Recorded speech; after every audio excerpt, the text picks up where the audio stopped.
തുല്യമായ നീതി. പുറപ്പാടിൻ്റെ പുസ്തകം 23-ാം അധ്യായം 1 മുതൽ 9 വരെയുള്ള വാക്യങ്ങൾ. തുല്യമായ നീതി.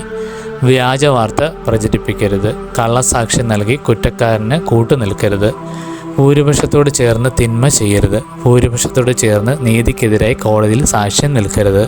വ്യവഹാരത്തിന് ദരിദ്രന് പ്രത്യേക പരിഗണന നൽകരുത്.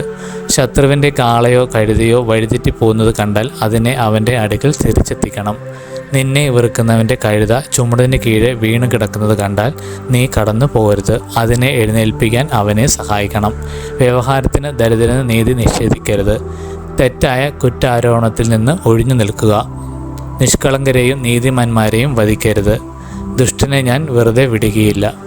കൈക്കൂലി വാങ്ങരുത്. അത് വിജ്ഞനെ അന്ധനാക്കുകയും നീതിമാനെ കള്ളം പറയാൻ പ്രേരിപ്പിക്കുകയും ചെയ്യുന്നു. നിങ്ങൾ പരദേശികളെ പീഡിപ്പിക്കരുത്. ഈജിപ്തിൽ പരദേശികളായിരുന്ന നിങ്ങൾക്ക് പരദേശികളുടെ ഹൃദയവികാരങ്ങൾ അറിയാമല്ലോ.